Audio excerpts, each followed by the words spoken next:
ETFs, o que são e como investir? Eu quero simplificar a sua vida, então o vídeo de hoje vai destacar o que é um ETF, como ele funciona e quais cuidados você tem que tomar na hora de escolher o seu. Pode rodar a vinheta.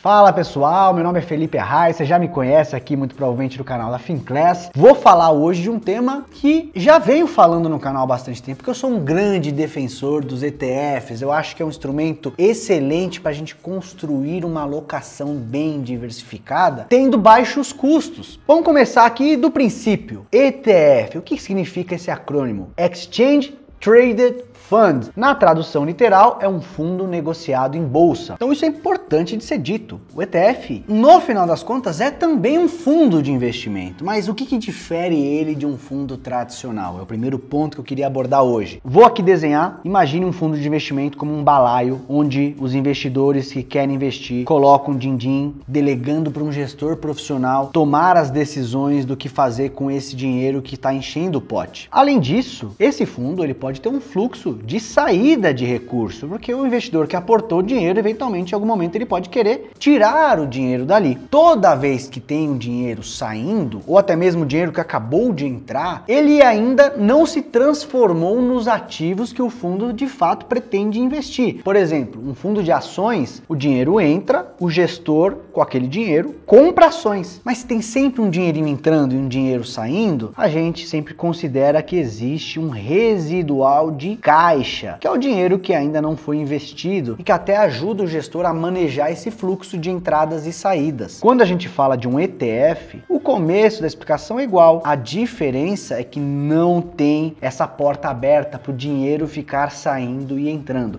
O ETF nasce num processo parecido até com o IPO de uma empresa, né? Você tem uma oferta inicial onde os investidores manifestam seu interesse, aí o dinheiro entra lá depois dessa emissão. A partir desse momento, para você investir nesse ETF, você precisa comprar as cotas dele na bolsa. Ou seja, você vai comprar de algum outro investidor que esteja disposto a vender essas cotas. Não tem entrada e saída de dinheiro no patrimônio do fundo da mesma maneira que ocorre com o fundo tradicional. Isso faz com que o ETF se torne mais eficiente para algumas propostas. Por exemplo, acompanhar índices de mercado. Pensa comigo aqui, S&P 500, o principal índice de ações dos Estados Unidos, concentra as 500 maiores ações de lá. Ele é um índice que tem uma metodologia muito conhecida, estável, ele é rebalanceado numa data conhecida e muda pouco, né? Obviamente tem alguma ascensão de alguma empresa, mas é uma estratégia simples da gente imaginar como que a carteira vai estar ao longo do tempo. Se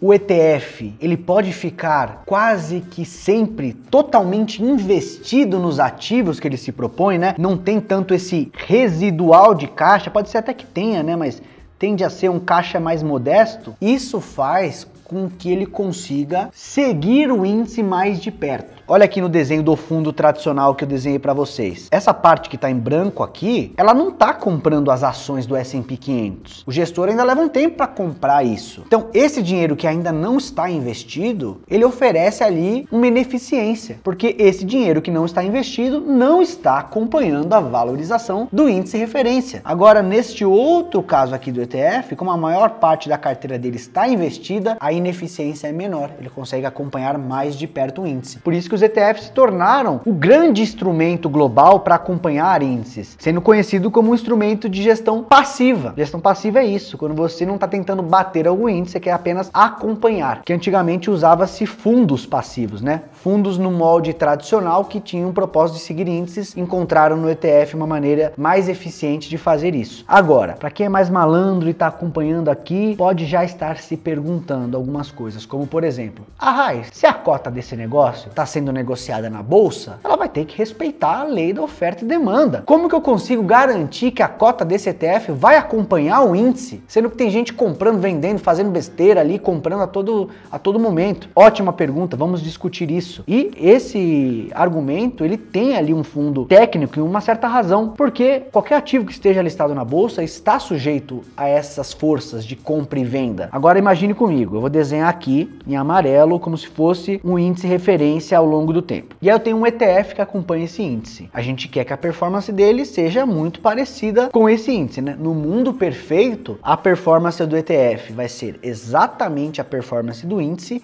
menos a taxa de administração que o ETF cobra, perfeito? Então vamos supor agora que a gente tem o ETF, que eu vou desenhar aqui com a linha verde, ele está acompanhando bem de pertinho o índice de referência. Aí vamos supor que neste momento aqui começa um movimento de aversão a risco, e aí os investidores querem vender suas cotas de qualquer maneira e entra uma pressão vendedora muito forte no mercado exatamente neste momento. Isso tende a derrubar o valor dessa cota do ETF, mas a cota do ETF não pode cair se o índice de referência estiver subindo. O ETF precisa acompanhar esse índice. Como que a gente faz para equalizar essas forças? A gente consegue isso através de um prestador de serviço chamado formador de mercado, ou market maker, como a gente fala corriqueiramente aqui no mercado financeiro. O formador de mercado, ele tem a missão de dar liquidez para o mercado e garantir minimamente que o ETF está seguindo o índice que ele deveria seguir. Então, se nesse momento começa uma pressão vendedora, tende a derrubar o valor das cotas, o formador de mercado ele pode entrar comprando cotas para neutralizar essa força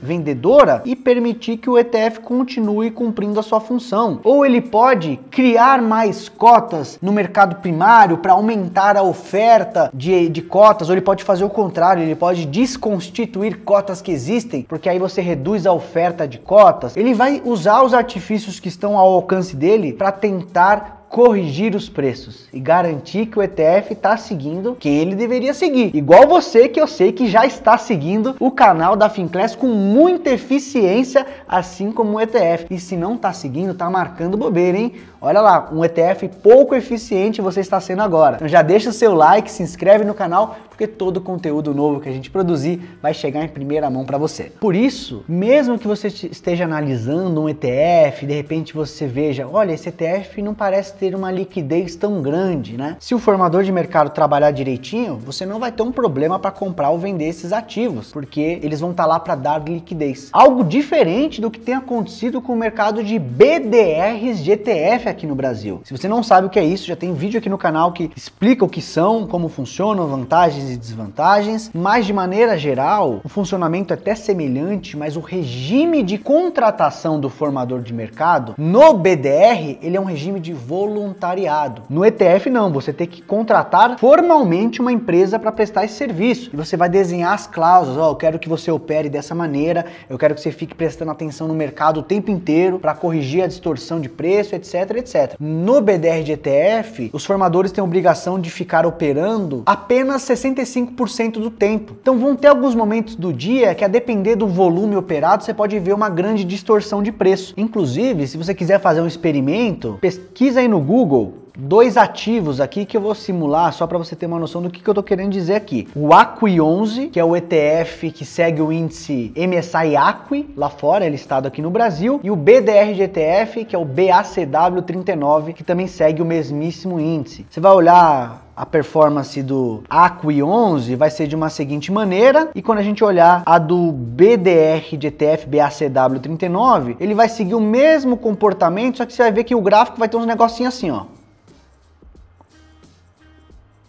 Uns spikes de preço que são corrigidos rápido, né? E a gente vê que de fato o ativo ao longo do tempo ele mantém o comportamento que é proposto, mas acontecem algumas distorções de preço ao longo do caminho por conta dessa menor eficiência de atuação de um formador de mercado. Pessoal, neste ano de 2024 foi o ano onde a gestão passiva ultrapassou o volume da gestão ativa no mundo. Existe hoje mais dinheiro investido em estratégias passivas do que em estratégias ativas. O mercado está se transformando. Eu sei que a gente ainda tem aquele desejo de encontrar as ações que estão fora do radar, de montar aquela carteira genial, ou até mesmo de investir naqueles fundos internacionais ou aquele gestor que é brilhante, mas o mundo está mudando essa dinâmica. Está cada vez mais difícil você ter um sucesso sucesso consistente trabalhando a escolha individual de ativos. Eu não estou querendo dizer que a gestão passiva é melhor que ativa, eu acho que tem valores em diferentes classes de ativos. Aqui no Brasil, por exemplo, eu acho que dá para ganhar muito dinheiro ainda fazendo gestão ativa, porque o nosso mercado ainda não é tão desenvolvido. Mas quando a gente vai lá para fora, a gente tem que respeitar a maturidade daquele mercado. Eu adoraria ali que a gente tivesse ali